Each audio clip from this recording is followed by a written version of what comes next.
Round one. Big deep breath, and Tanya, it's better off to not have a no rep. If you're Emily Townsend and you're at that pegboard, take the second, make sure when you go you're ready, right? And I think that's why you saw also, yes, Joel, absolutely, you do that, but you also saw the team went quickly as soon as she got there because now they can rest and recover so that when they transition out, they had a little bit of a breather. Molly Heidi going up to the pegboard. Visit win-fitness.com/CrossFit to shop all the training brands you love. Use promo code GAMESWEEK15 for 15% off at win-fitness.com/CrossFit.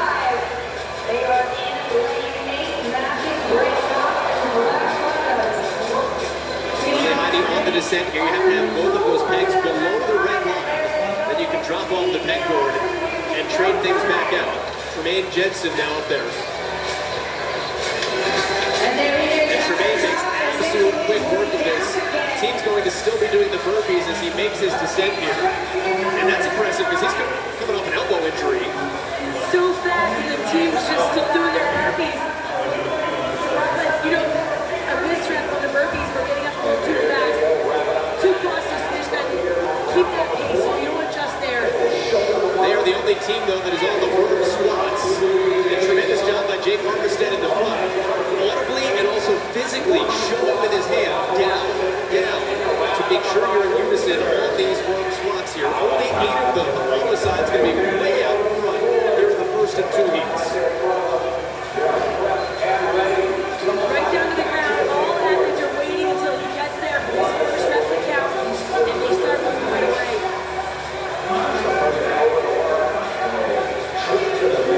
Gold Star CrossFit at the top of your screen has started on their squats as well.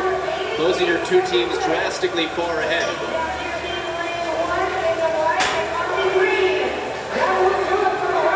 Outside.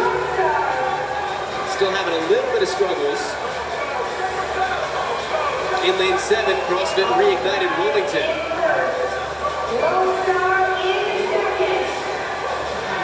We had a tumble on the last descent.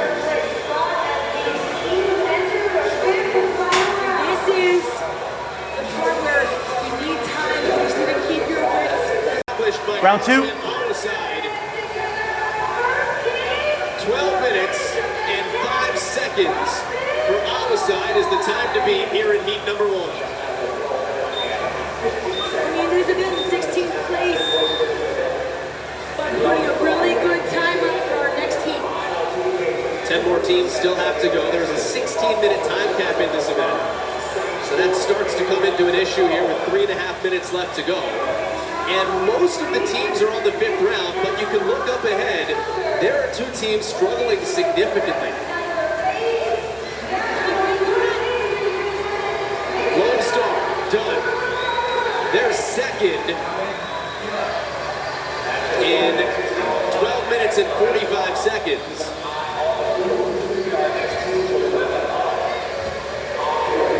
Omnia has a couple of reps left here on their burpees. This is their 5th round.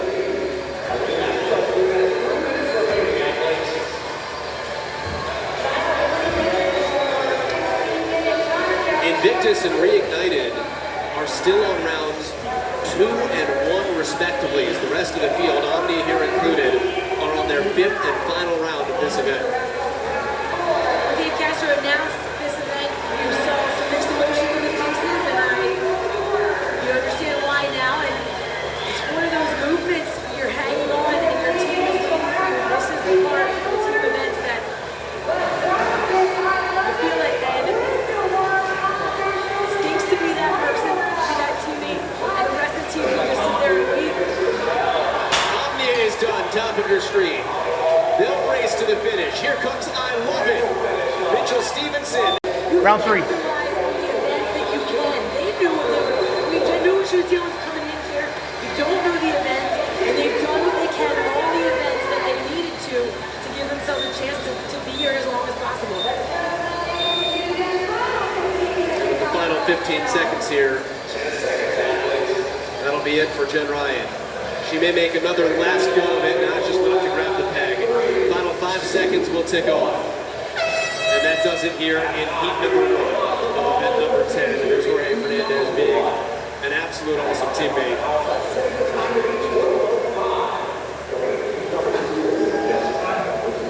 read her lips there. She just said, I'm sorry, friend.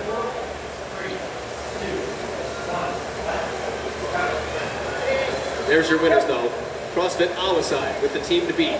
12:05 here at Heat 1. So we knew this was going to be a separator movement, the pegboard. We had a little race in the beginning with Lone Star and Awaside. They had the early lead up the pegboard, but Awaside was the team that was able to maintain that speed on the board. They were led by strong leadership on the board by Armistead. All of them pulled their weight quickly up the pegboards. These guys put up a fantastic time of 12:05 in this first heat. I expect to see a lot more racing like Awaside just did.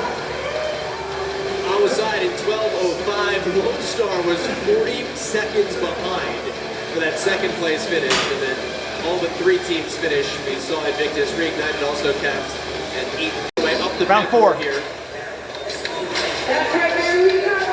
No more than 13 feet, top down to the crash pad. And not only are we looking at the distances between the heads and vertically horizontally, but also the fact that it is on the same plane as their feet. So if they're not careful, their hips will get back too far. They're not comfortable on this.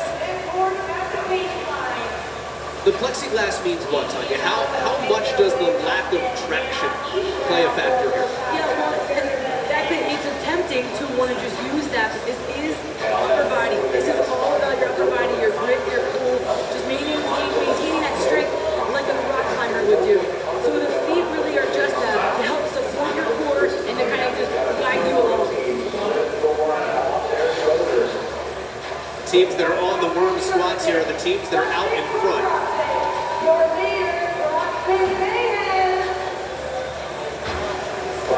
CrossFit Surbiton in lane 3 has moved their worm out to round 2. So too is CrossFit Pro 1 from Montreal in lane 8 at the bottom of your screen. There is Surbiton in lane 3. Surbiton team is from Surbiton, England.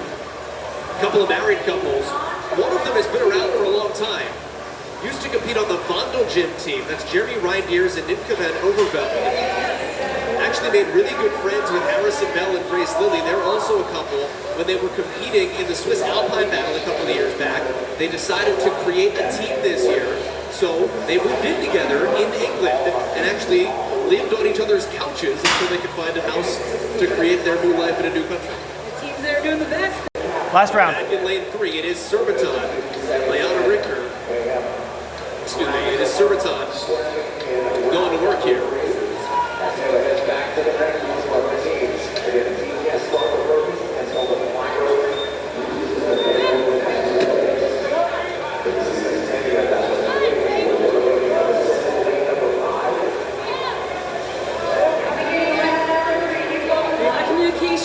Hearing the teams call numbers, see when to go, it's loud in here, so it's really important. Joel, like you just said, the more you can read people's body language and just know timing and tempo, and as fatigue sets in, just knowing when your teammates need to adjust.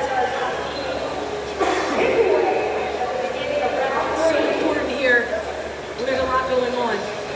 Reinders works his way up here. Oh, he's running up that pegboard. So a little different strategies. You can do the short little fast lines that you see here, or the big reaches.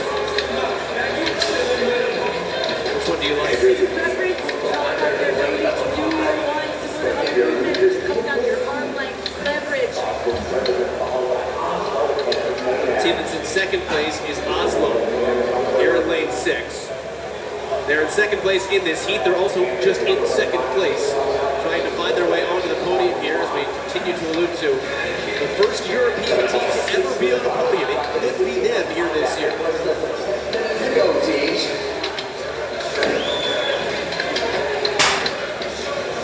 Last time Europeans had a team in the top 10